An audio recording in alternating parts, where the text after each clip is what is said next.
Pronto, Regina.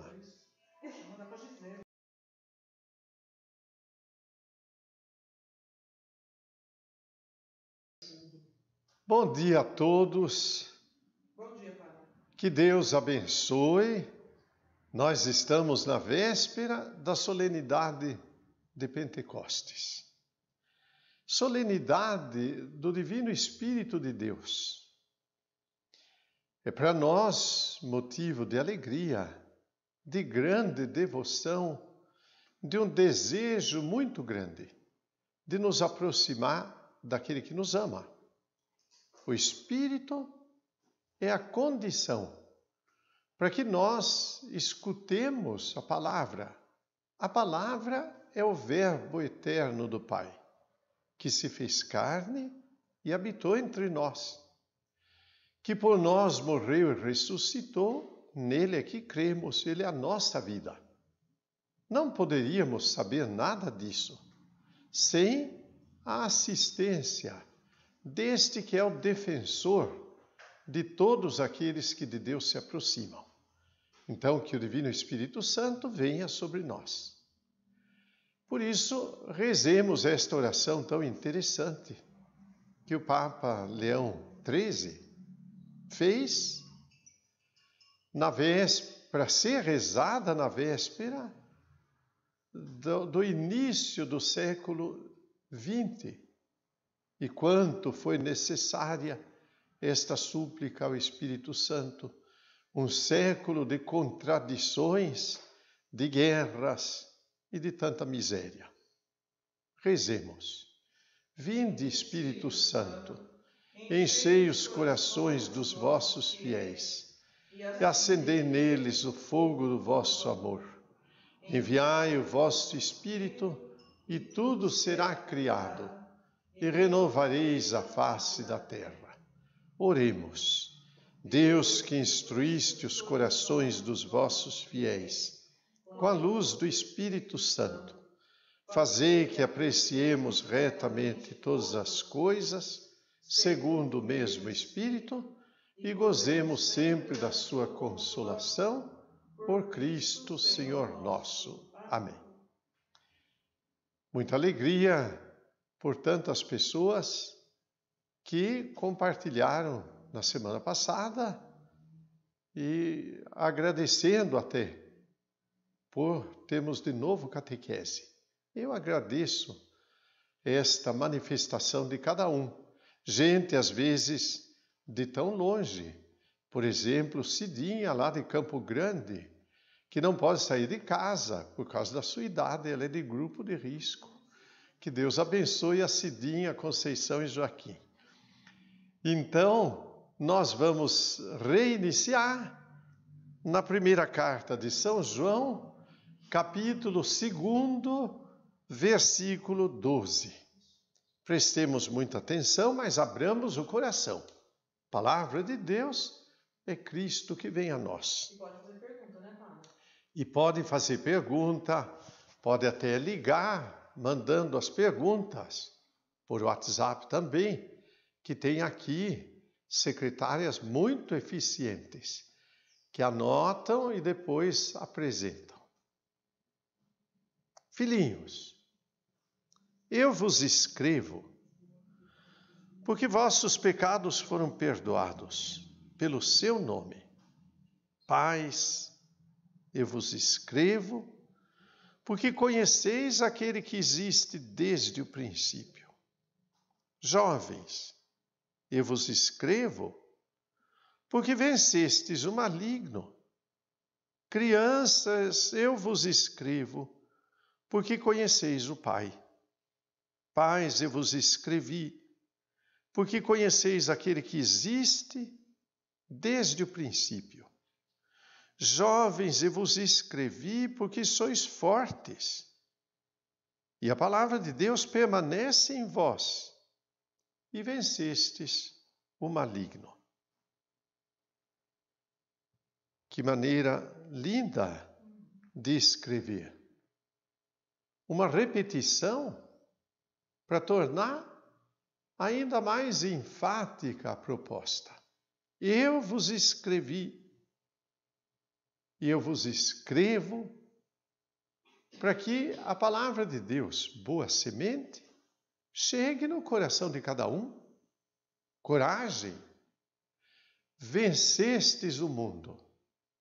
E sobretudo esta palavrinha, jovens, vencestes o mundo.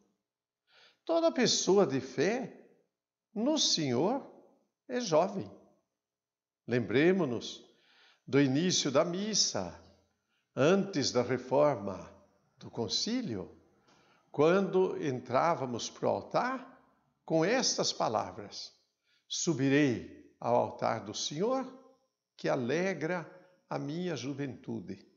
Esta juventude é a juventude da fé. Quem nele crê, renova as suas forças, ganha asas como de águia, para voar alto. Eu vos escrevo, eu vos escrevi, para que nada neste mundo nos retenha. Mas crendo no Senhor, subamos para o Senhor. Que o Senhor venha a nós, que abra os nossos corações e nos ensine a viver segundo a sua palavra. E continua neste sentido: não ameis o mundo, nem as coisas do mundo. Se alguém ama o mundo, não está nele o amor do Pai. Porque tudo o que há no mundo, concupiscência da carne, concupiscência dos olhos, soberba da vida, não procede do Pai, mas do mundo. E o mundo passa com as suas concupiscências. Mas quem cumpre a vontade de Deus, esse permanece eternamente. Não amemos o mundo.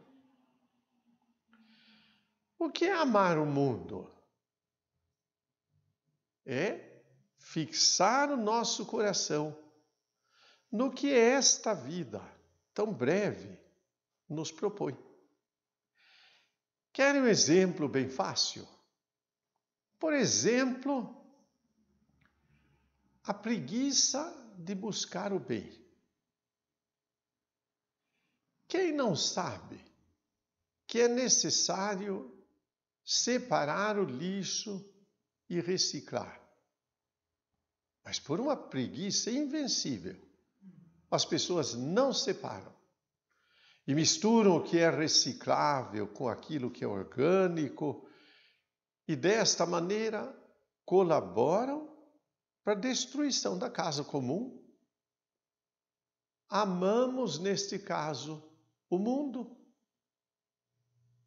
Por outra preguiça e também muita falta de amor, as pessoas são capazes de, no trânsito, dirigindo o automóvel, usar telefone celular. Que preguiça é essa? De parar e atender? Ou deixar que o telefone toque e depois ver quem ligou e responder. Não é possível que nós amemos tanto o mundo. Amamos o mundo pela corrupção, amamos o mundo porque buscamos aquilo que vai poluir a nossa mente. Quanta gente se perde por pornografia? Quanta gente se perde, até mesmo num meio tão maravilhoso como é a internet, perdendo todo o seu tempo com coisas inúteis. Deixam até de estudar. Amamos, neste caso, o mundo. Não é possível. Quem é de Deus, esse é livre para buscar aquilo que realmente edifica e nos faz superar as coisas deste tempo. Não amemos o mundo, amemos a Deus e sigamos o seu caminho. O que é concupiscência, Padre? Concupiscência é toda aquela tendência, aquela força que é natural da nossa vida. Por exemplo, a concupiscência dos olhos, isto é, a curiosidade. Curiosidade é um fato da nossa vida. Ela não é nem má, nem é boa, mas ela está na nossa vida. E nós podemos simplesmente permitir que esta força nos atrapalhe para o mal e por uma curiosidade sórdida queremos saber da vida alheia. Temos, sim, entrar naquilo que não deve, na internet. Ou a concupiscência da carne. A sexualidade é um bem, mas quanta gente se torna escravo dessa concupiscência. Não permitamos que isto aconteça conosco. E nem a soberba da vida, que é esse desejo de poder sobre os outros, para prejuízo dos outros e da nossa salvação também. Versículo 18. Filhinhos, esta é a última hora. Vós ouvistes dizer que o anticristo vem. Eis que já há muitos anticristos. Por isso conhecemos que é a última hora. Eles saíram dentre nós, mas não eram dos nossos. Se tivessem sido dos nossos, ficariam certamente conosco. Mas isto se dá para que se conheça que nem todos são dos nossos. Palavra que nós precisamos acolher e entender muito bem. Ele fala de anticristo e depois usa no plural, anticristos. Uma realidade daqueles que são contra a missão de Cristo, a sua presença, o anúncio da fé e tudo mais. Eles estão no meio de nós. Bom, no meio de nós a gente pode pensar assim na comunidade, mas no meio de nós também podemos pensar no coração que está bem no meio de nós. Então, anticristo é uma realidade que está fora e que pode estar dentro. E nós devemos ter conhecimento de que isto é possível. Não são dos nossos. Isto é, isso não é fruto do batismo que recebemos? Ter no nosso coração alguma coisa que nos faça sair no caminho contrário do Senhor. Nada disto. Nós devemos ter no coração aquilo que nos eleva. Mas, se pode existir quem é contra, normalmente sai do meio de nós. Por mais ou por menos. Gente que despreza, por exemplo, os mandamentos, mas também gente que quer tanto rigor nos mandamentos que desanimam até as pessoas de seguirem o que o mandamento ensina. Tudo é manifestação contrária à fé, um rigorismo de buscar aquilo que não convém na vida de fé. De fato, nós, por exemplo, na vida da fé, amamos aquilo que a nossa memória nos traz, a memória da fé.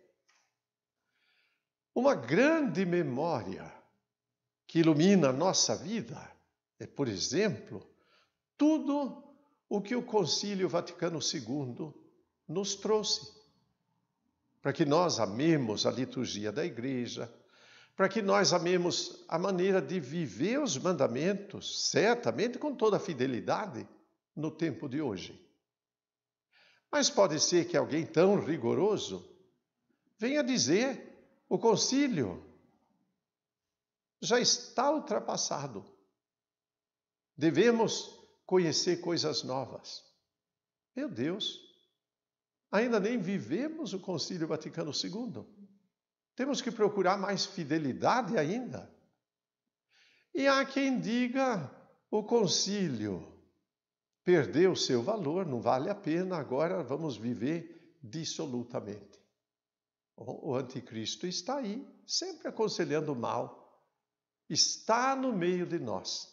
Vigiemos para que não tome conta da nossa vida a partir do nosso pensamento, que não considera bom e santo coisa nenhuma.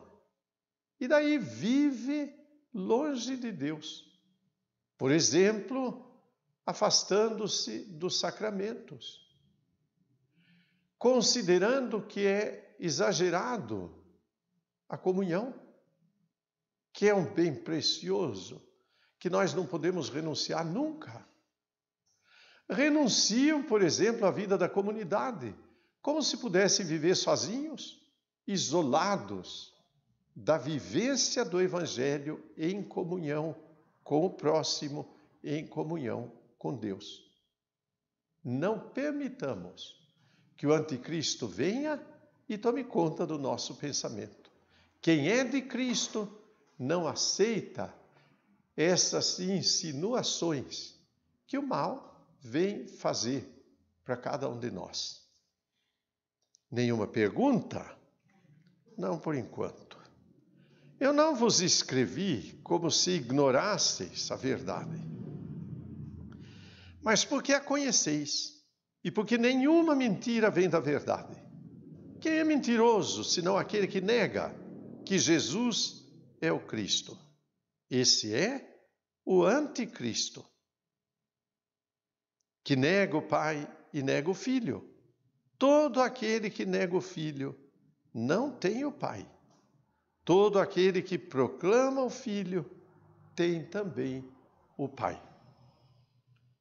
Não ignoramos, de fato, estas coisas. Porque aprendemos tudo isto? Nós aprendemos de diversas maneiras. Porque nós somos assíduos aos sacramentos, à missa. Porque nós desejamos ser fiéis ao nosso batismo, sem dúvida. Porque nós nos aproximamos da catequese, desde aquela que já fizemos na infância, como toda a catequese das homilias e das reuniões da vida da comunidade. E aqui estamos fazendo catequese. Não ignoramos, mas convém recordar. Porque aquilo que não é recordado, é passível de cair no esquecimento. E, de repente, o anticristo toma conta de nós. Nada disso. Nós somos de Cristo. Não é possível que a mentira venha e tome conta da vida. Nenhuma mentira vem da verdade, diz Jesus. Porque Ele é a verdade e jamais mentiu. Quem se aproxima de Cristo ama a verdade e não cai no discurso enganoso que pode haver neste mundo.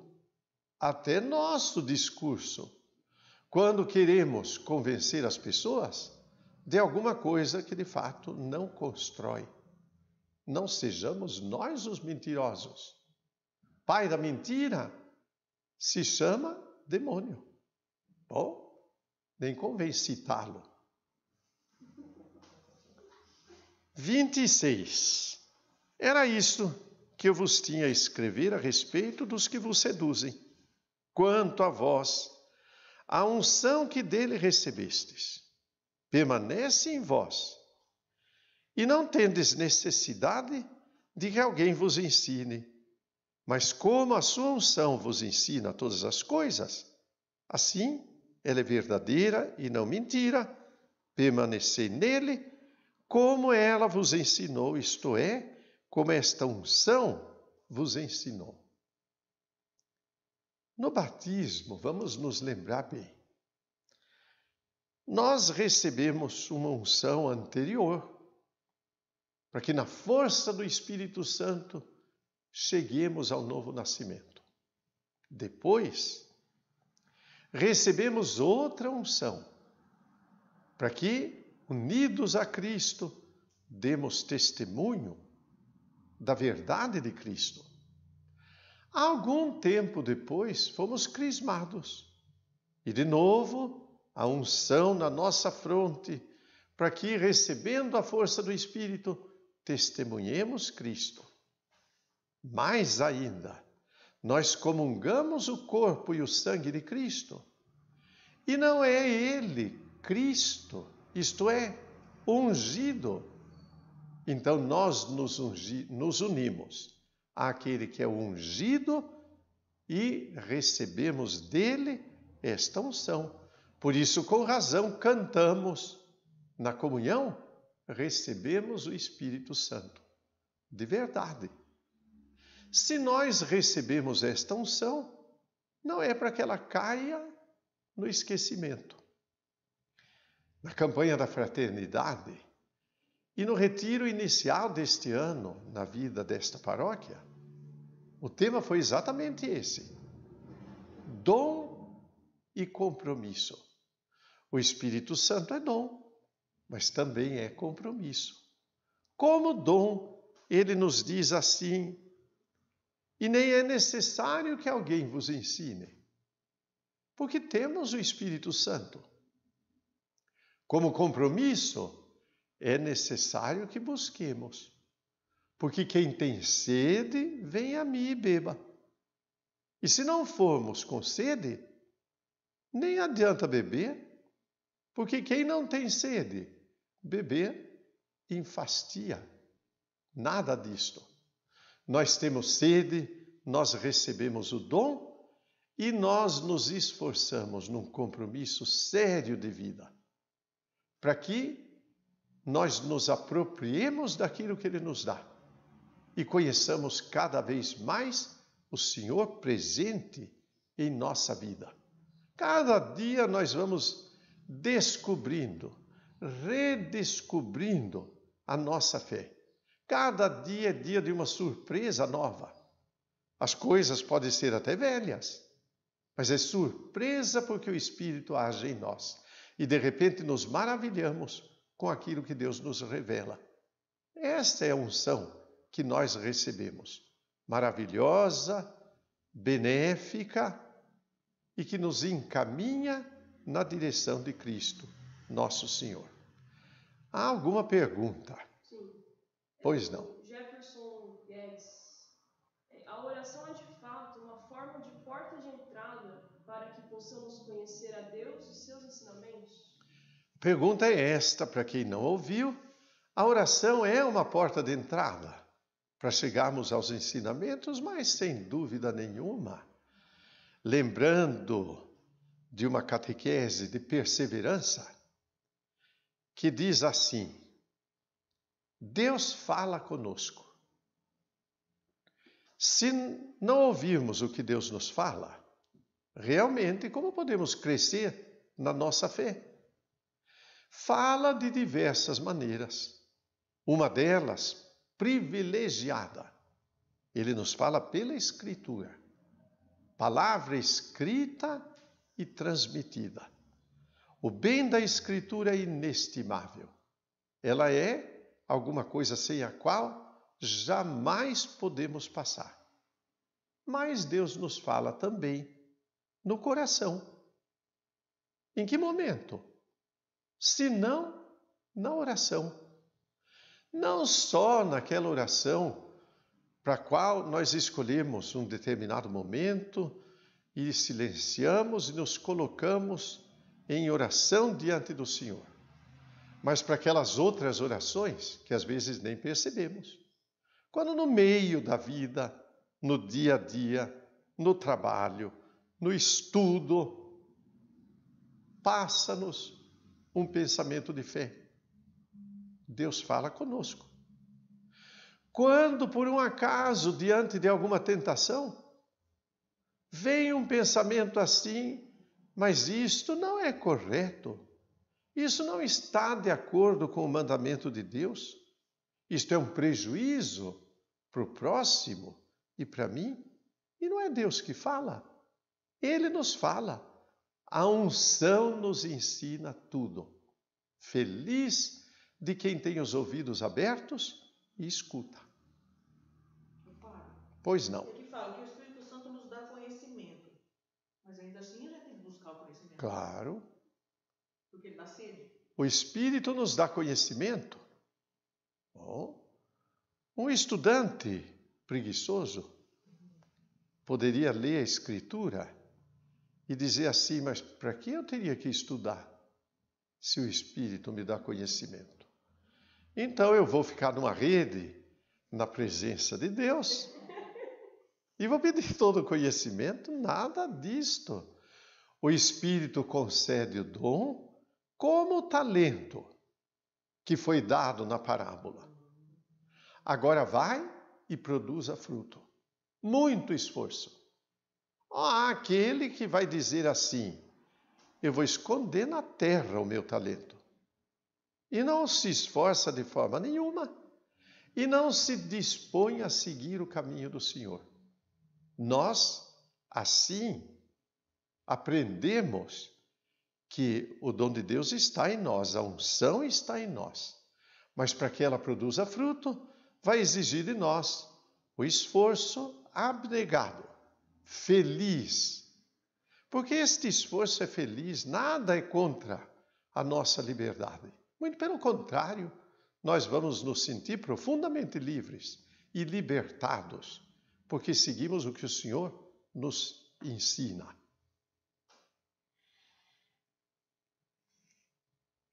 Versículo, alguém me ajuda? 28.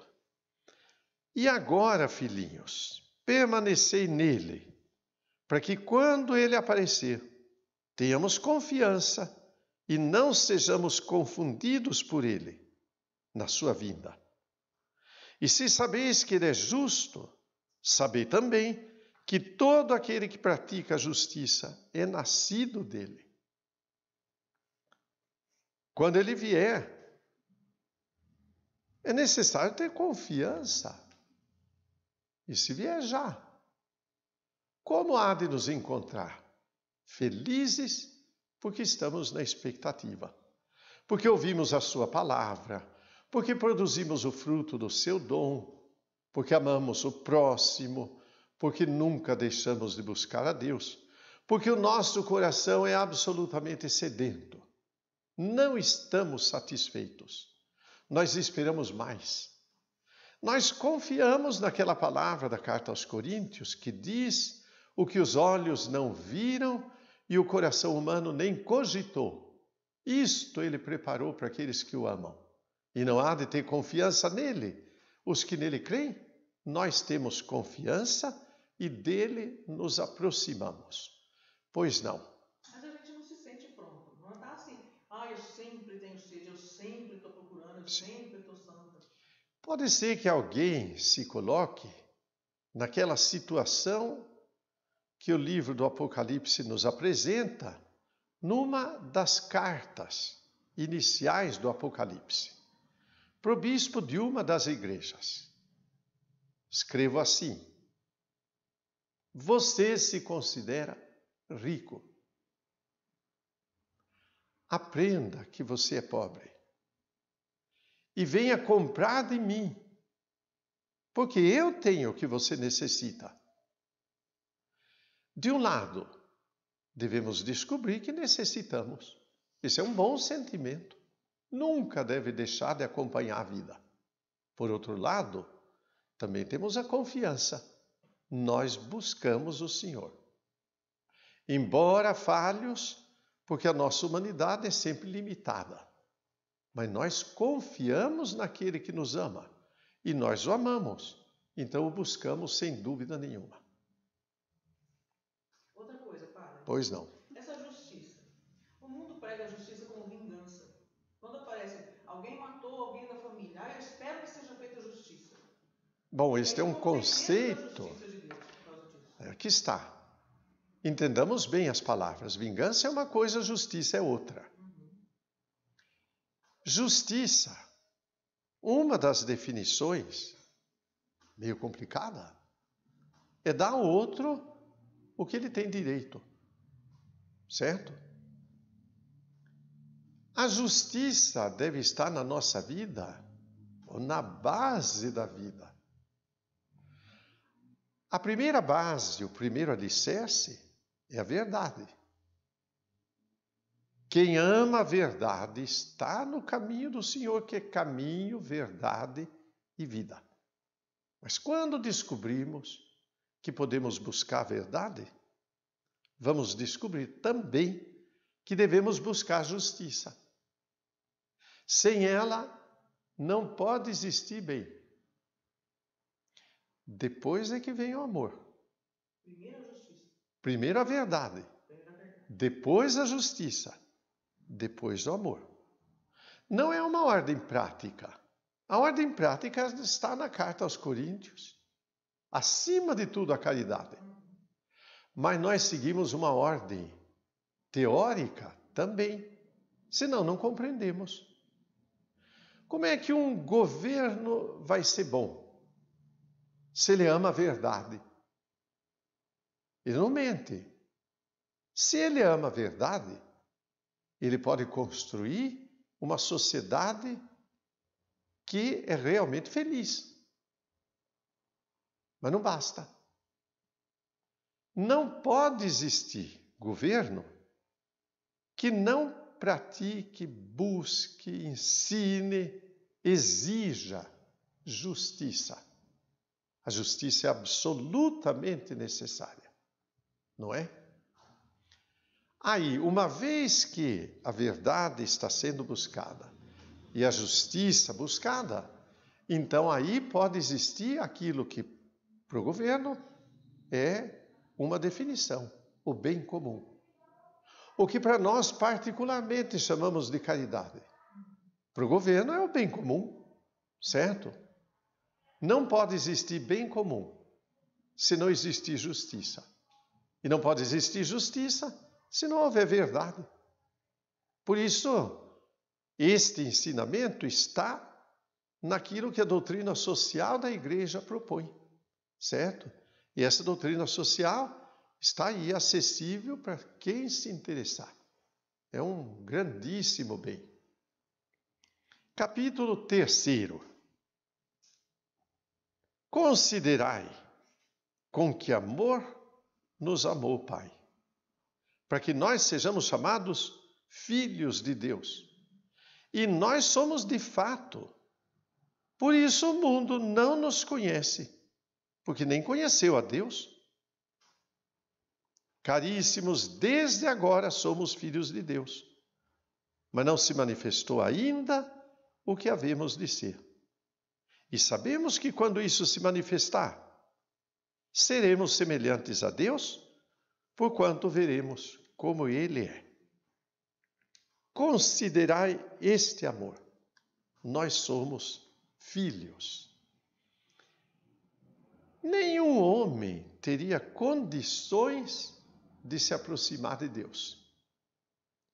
Porque Deus é altíssimo e, como muitas vezes é apresentado, sobretudo na palavra do Antigo Testamento, elevado, inacessível.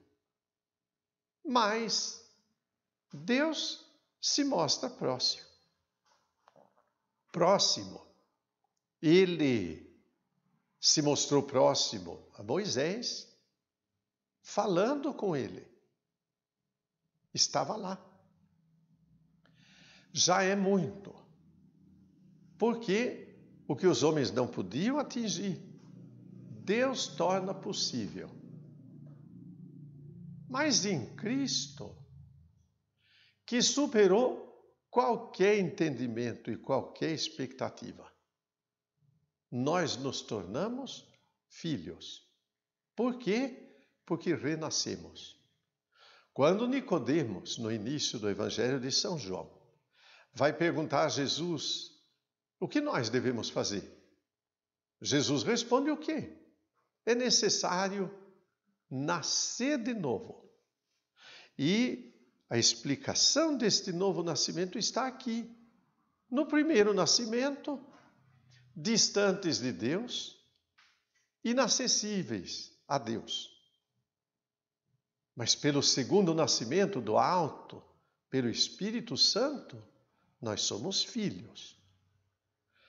A quem descobre que é filho, tem um esclarecimento que não teria outra possibilidade de ter. Esse esclarecimento, nós vamos comparar como quem está estudando um assunto difícil.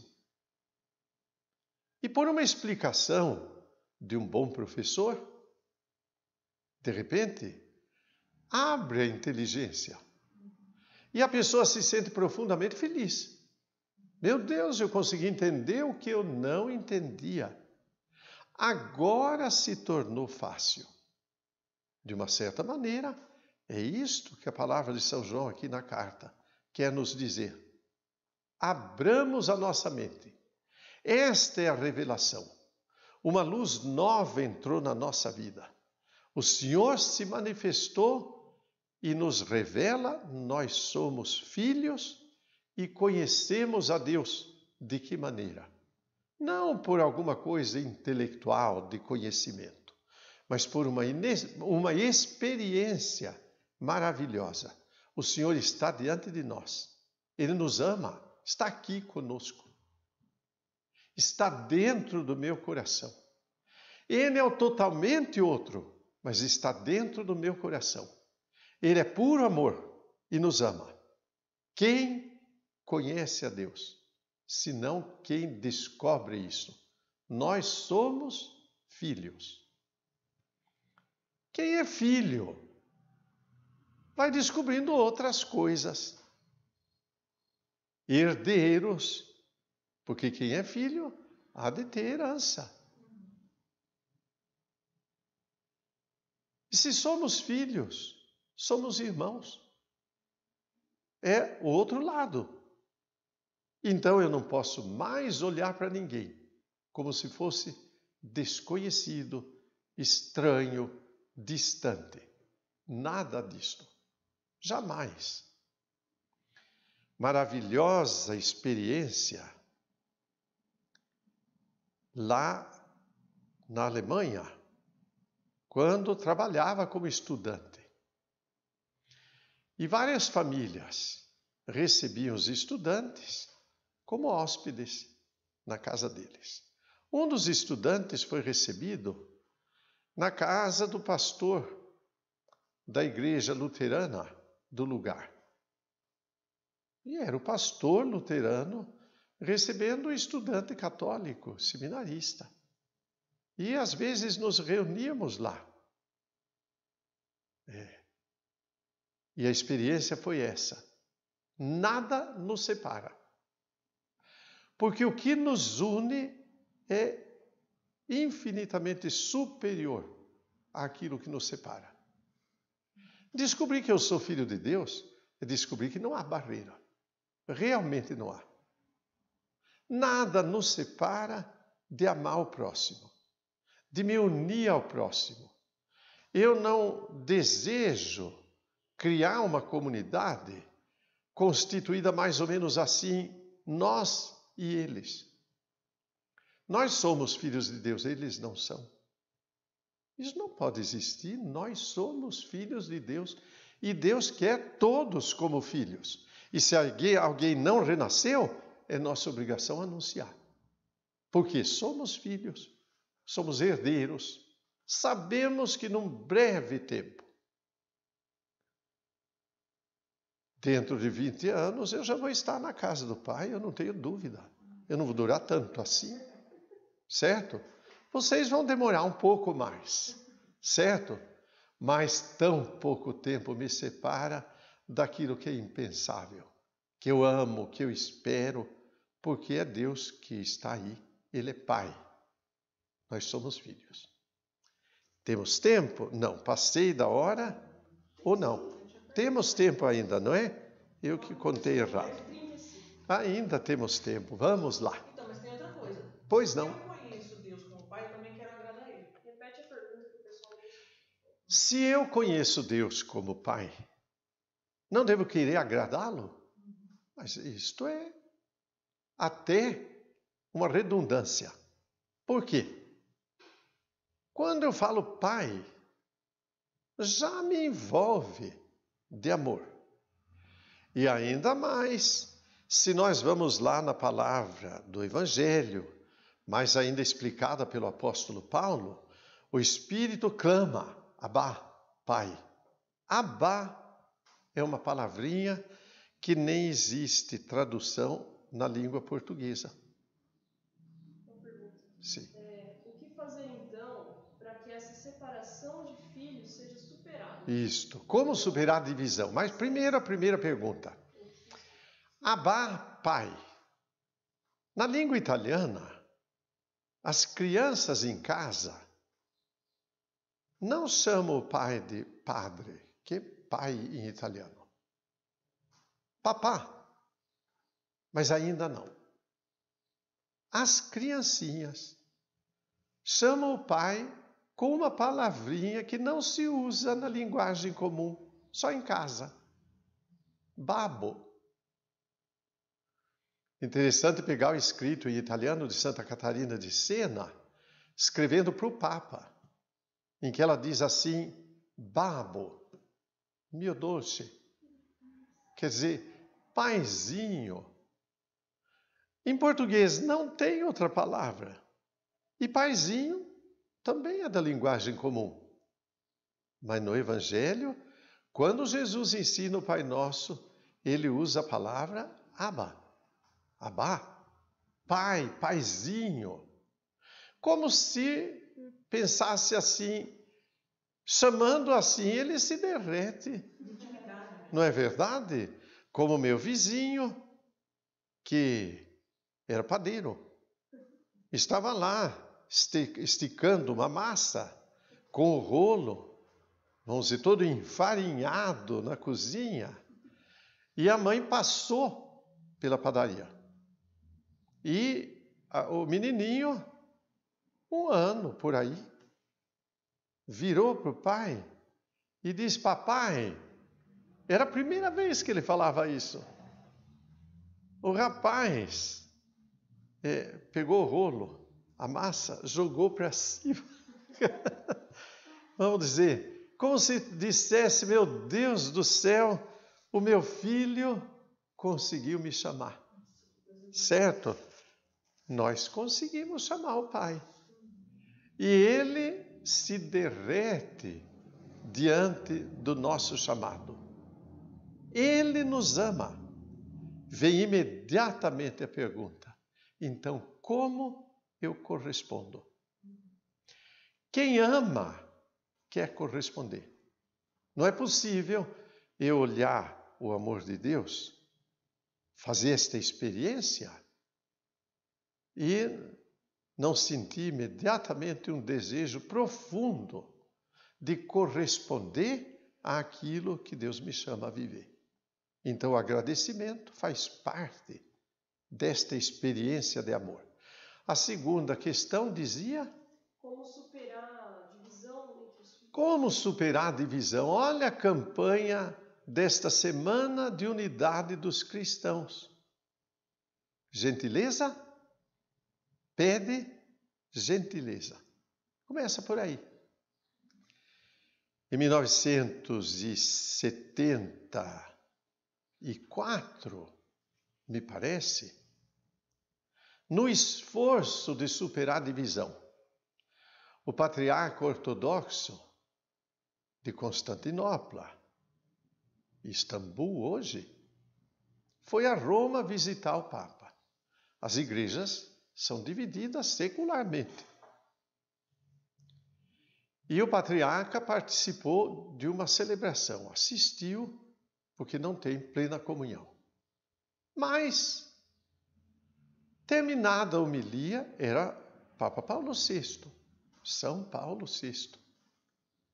Saiu do altar, foi lá onde tinham preparado o trono do patriarca, ajoelhou-se na frente do patriarca e beijou os pés dele. Numa palavra que dizia, olha, para que a unidade volte, eu beijo os teus pés. O patriarca, profundamente tocado, reconheceu. Quando o Papa Paulo VI foi a Istambul se encontrar com o patriarca, de novo o patriarca, todo solícito, fez outro gesto de extrema delicadeza. Delicadeza pede delicadeza. Quando a esposa do pastor de Pirapozinho ligou para mim, eu nem sabia quem era, rezando por mim, porque eu estava em alguma dificuldade, era primeiro ano de padre, penando, mas ela descobriu. Então ela ligou e só rezou e desligou. Isso inúmeras vezes. Que vontade eu tinha de me encontrar com ela, de retribuir tamanha delicadeza, porque isso é importantíssimo, não é verdade? Se é delicadeza em relação aos outros, Padre Raniero Cantalamessa conta uma experiência dele. Em Kansas, nos Estados Unidos, houve, há uns 25 anos atrás, uma grande assembleia no estádio de futebol de oração pela unidade. Evangélicos, católicos, todas as denominações se reuniram, eram 40 mil pessoas pelo menos. E num determinado momento alguém se levantou e foi ao microfone e disse: olhem para o céu, está passando por aqui aquele que nos ama. E não devemos nós, cheios de confiança, rezar pela unidade? E o padre Raniero estava lá e disse: 40 mil pessoas se ajoelharam e rezaram pedindo pela unidade. O esforço começa assim. Gentileza pede gentileza. Aí superamos. Rezar juntos, afinal de contas, é abrir o coração para o outro. Começa tudo por aí. Estudar juntos a palavra de Deus, que nos é comum. Afinal de contas, sorrir para o outro, certo? E a partir daí, construir a unidade. Vamos lá. Todo aquele que tem a esperança em Deus torna-se puro como Deus é puro. Todo aquele que peca transgride a lei, porque o pecado é transgressão da lei. Sabeis que Jesus apareceu para tirar os pecados e que nele não há pecado. Todo aquele que permanece nele não peca. Todo o que peca não o viu e nem o conheceu. Mas não há quem não formule uma questão imediata diante dessa palavra. Quem é dele não peca. Mas nós somos pecadores. E como fazemos? Bom, aí então nós devemos descobrir a problemática da linguagem de São João. E vamos entender isto bem, não só agora, mas em toda a tradição da interpretação da Escritura, sobretudo lá na mais alta antiguidade, quando bispos e místicos, homens de profunda fé, entenderam assim.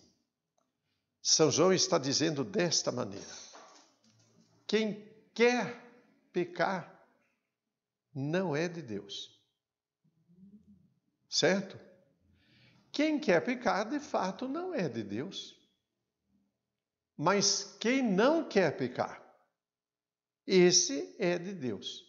Embora peque, porque a fraqueza humana nos leva a esta realidade tão terrível, nós queremos superar. Quem é de Deus não transgride a lei. Ora, a obediência da lei é para nós fundamental. Não só a obediência, mas a superação da lei. A lei pode dizer uma coisa e nós devemos superar.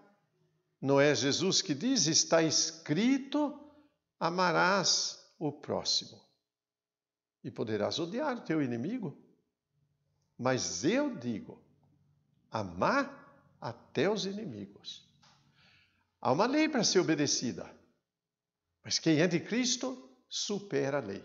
Se a vossa justiça não superar a justiça dos fariseus, diz o Evangelho, então não conhecemos Cristo. Realmente, somos de Cristo e cumprimos a palavra de Cristo, que é uma palavra de amor que nos faz superar qualquer pensamento deste mundo. Vamos lá, que ainda tem tempo. Filhinhos, ninguém vos seduza. Aquele que pratica a justiça é justo, como também Jesus é justo. Olha que palavra determinante. Deus não espera a aparência. Deus espera a realidade. Quem pratica a justiça, esse é justo, não quem parece. Pode parecer. Pode ser que alguém não tenha nenhum processo contra si, mas vive desonestamente. Pode ser que ninguém saiba, mas para Deus tudo é claro, tudo é dia. Pode ser que não transgrida a lei, mas vive nas brechas dela. Mas vive procurando um jeito de transgredir a lei, certo? Ninguém vos seduza. Só é justo quem pratica a justiça. Aí sim, certo? Essa justiça é que nós devemos amar. E vai mais longe. Aquele que peca é do demônio. Porque o demônio, desde o princípio, peca. Eis porque o Filho de Deus se manifestou para destruir as obras do demônio. Todo aquele que é nascido de Deus não peca. Entendamos bem. E busquemos uma outra tradução. Todo aquele que é nascido de Deus não quer pecar, porque o germe de vida reside nele. Não pode pecar porque nasceu de Deus. É nisto que se conhece quais são os filhos de Deus e os do demônio. Todo aquele que não pratica a justiça não é de Deus. Como também aquele que não ama seu irmão. Porque essa é a mensagem que tendes ouvido desde o princípio, que nos amemos uns aos outros. Não façamos como Caim, que era do maligno e matou o irmão. Por que matou? Porque suas obras eram más e as do seu irmão justas. Alguém mata o próximo. Por quê?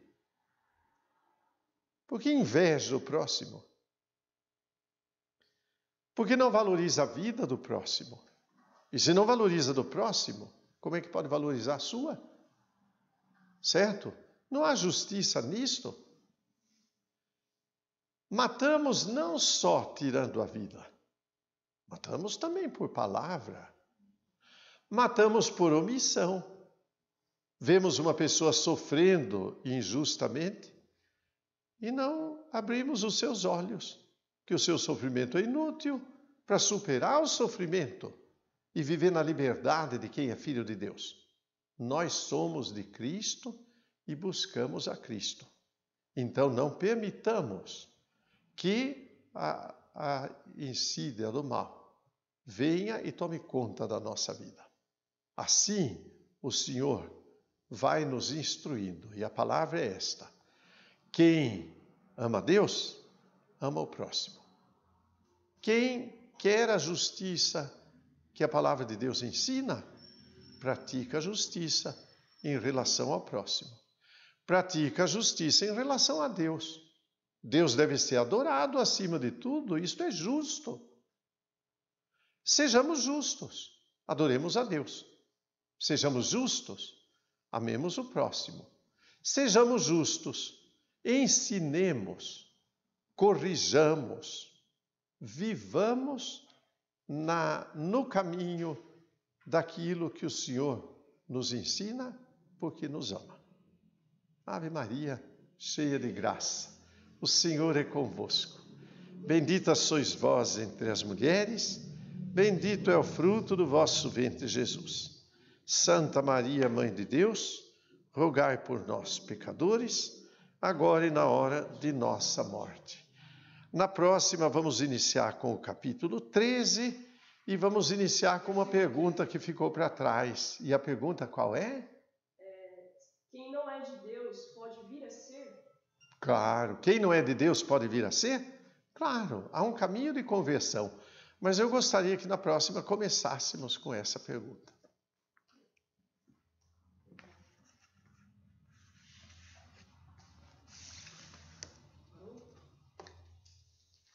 Vamos começar o